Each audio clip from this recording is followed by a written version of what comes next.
Congress is hard at work getting the Genius Act passed and across the president's desk as quickly as possible. It's with good reason, because regulatory uncertainty in this country has pushed way too much stablecoin activity overseas over the last few years. And once the Genius Act is enacted, it's poised to vastly expand the use of stablecoins as a digital payment system for millions of our fellow Americans. It'll also protect coin holders and inject further transparency into the market. And let me be emphatic on one other point. In this administration, we do not think that stablecoins threaten the integrity of the United States dollar, quite the opposite. In fact, we view them as a force multiplier of our economic might.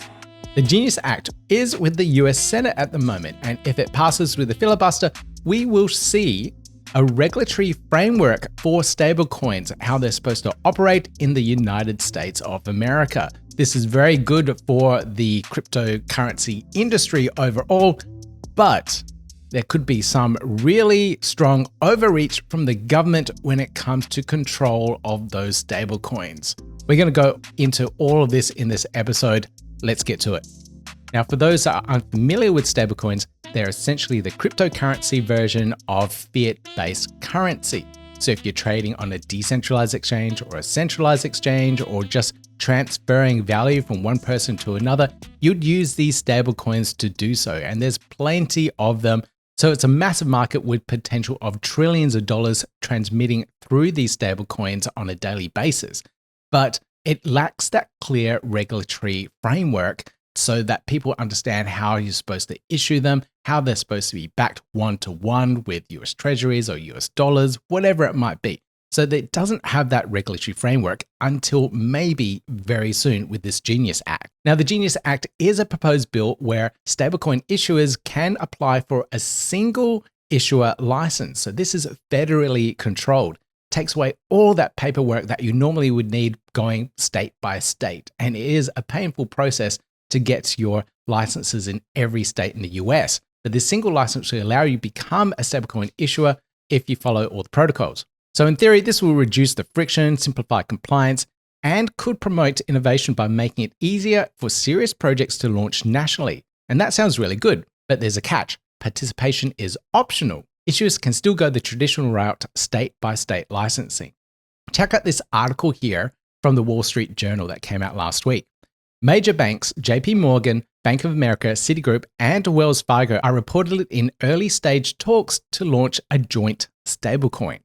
They're doing this through entities like Early Warning Services, the company behind Zelle, and the Clearing House, which runs real-time payments in the US.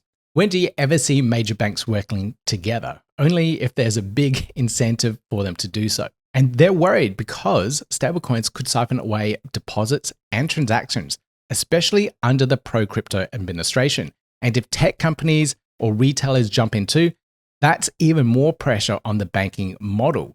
So the banks are responding to this. They want in, but more importantly, they want the control. Now, the way that the banking system works at the moment is that it uses something called fractional reserve banking. So fractional reserve banking is a system in which only a fraction of the bank deposits are required to be available for withdrawal. Banks only need to keep a specific amount of cash on hand and create loans from the money that you deposit. So fractional reserve works to expand the economy by freeing up that capital for lending. So if that fiat currency isn't in the bank's possession, they can't loan out that money to expand the economy, and they can't generate any more revenue for themselves. So it's in their best interest to create that stablecoin so they have control over that and they can still loan out money and generate revenue. Now, there is also a big issue with the centralization of a particular stablecoin under this federal licensing. Now, imagine that you were a big stablecoin issuer and you had a particular political alignment that didn't fit with the current administration, whatever it might be 10 years down the track. And they decide that you can no longer issue that particular stablecoin. They take away your license and that stablecoin is essentially kaput. And any of the users under that particular stablecoin will be affected accordingly. So there is that massive risk of that level of centralization that could possibly happen there too. And you can even take that a step further down to the personal level. Maybe you're a holder of a particular stablecoin and you're using it to transmit funds or whatever. but you said something on social media and that particular administration didn't like what you said, they could possibly freeze or restrict movement of funds from your account. So that could be possible as well. It's kind of one step away from a central bank digital currency, which is something that you should be really alarmed about because they can seize, they can freeze, they can do anything they want with your current balance of stablecoin, whatever it might be. So it could be one step away from that type of scenario. And that is definitely something that we don't want in a decentralized economy. And if something like that happens again, then cash would be the preferred currency, the preferred fiat currency for trade. And in some countries around the world, they're making cash really hard to obtain. Like here in Australia, they're closing down more and more ATMs. They're charging you fees for taking out cash and even asking you questions in regards to what you may be taking out that cash for. So there's a lot of rules around it, and it's making it a lot harder for people to obtain cash. So this is something a lot of people are taking note of. Now, one of the things with a central bank digital currency is the idea of programmable money. So if they put in a monetary policy that says we need to increase spending within the economy, they could do something like, all right, you have to the end of the month to spend 10% of the funds in your savings, or else we'll just take it away and spend it for you. And they can program that in to the money because it's run by smart contracts and state that, okay, if this money balance doesn't reduce by 10%, then we will just take that 10%. And they could tax that money from you and use it in the economy to stimulate spending. So there's a lot of things that they can do with a CBDC if that ever does pass. And I'm very worried about these type of CBDCs. Now let's go back to stablecoin regulation and what big tech might do. Now there's a couple of articles that are circling around at the moment saying that big tech could step in and become issuers of stablecoins themselves. A lot of these big companies have massive reserves of US currency and they could deploy it anytime they want, but they could also deploy their own stablecoin and get users on their platforms to use that stablecoin for transferring funds. It will reduce their costs. They don't have to use third-party payment systems, so they have their own payment gateway, which would reduce costs and increase efficiency. So it's a good idea for them to actually do something like this.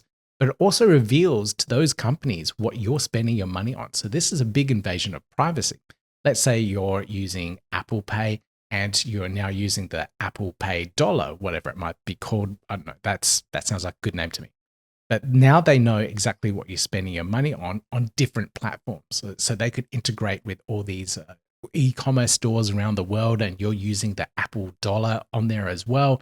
So now they can see where you're spending your money. They can target ads towards you more intrusively because they know where you're spending your money. Now, there are platforms around that actually share that data already and tie it back to the banks. Now, this isn't a new thing. There are platforms out there that do share financial data with the big tech companies, but this takes out that middleman and gives that data directly to the big tech companies. So this is a major invasion of privacy. So something you also need to be aware of here. Now, a while back, Facebook, or Meta as they know now, did actually try this with their own blockchain called Libra. And they were going to launch a token on there and use it within the Facebook ecosystem. It later rebranded to Diem and kind of was shelved and put away after the major backlash in the cryptocurrency space and the general Facebook environment as well. So there is that history of Facebook wanting to enter into this particular space. So they know the value of it here and how much data they could collect for their own platform so they can increase advertising revenue and so on. So there's a lot of benefits for the big tech companies to get on board here. So decentralization and privacy is very, very important, especially if you want to play around with these stablecoins or cryptocurrency in general. Now, there are alternatives that do foster decentralization, and Moneta USDM, built on the Cardano blockchain, is one of the stablecoins that believes in this big level of decentralization. So let's take USDM, the stablecoin issued by Moneta on the Cardano blockchain. It's MiCA compliant, so you can use this in the EU. The EU are putting in these laws to make money transfers a lot harder, and you have to be fully compliant. And USDM is one of the only stablecoins that is MiCA compliant. So this is something that's really important to note. It's built natively on Cardano with no bridges or intermediaries. It's designed to be unfreezable and seizure resistant. So unlike other stablecoins on other ecosystems where they can be frozen, USDM can't be frozen on the Cardano blockchain. And one of the really cool things I like about it is that it operates by the state-by-state MTL system. So that's a money transmitter license that is issued by state in the US. So if one state decides to ban it for whatever reason, you can still mint and withdraw it in any of the other states without any question. So it gives you that level of decentralization in the operations of the stablecoin itself. So if the federal regulators change the stance or political winds shift, USDM can continue to operate. Its compliance strategy is resilient and decentralized. And because Cardano itself is the most decentralized network out there with thousands of independent node operators, the Moneta stablecoin inherits all of that robustness as well. So why does decentralization even matter? And decentralization isn't just about resisting governments, it's about reducing systemic failure. When no single party can freeze, censor, or revoke your access, you're in control.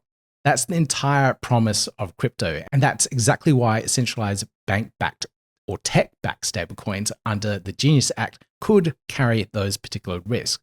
So if you're worried about censorship, financial surveillance, or programmable policy, then solutions like this could be the thing that you're looking for. Closing thoughts for you guys. The Genius Act could streamline regulation, that's for sure, but it could also consolidate power to those big banks, tech giants, or federal agencies. If stablecoins are supposed to be the future of money, then we need to decide what type of future we want that to be. Do we want that future to be controlled by centralized banks, federal agencies, and corporate interests? Or one where financial sovereignty is respected and decentralization is a priority? So choose your stablecoins wisely. So check out USDM and other stablecoin assets on the Cardano blockchain and keep asking the hard questions. All the links and references down below. If you like this episode, make sure you hit that like, thumbs up, subscribe, notification bell on your way out. I'll keep you guys up to date with everything that's happening in the Cardano and cryptocurrency space. I'm Peter, and I'll see you in the next episode.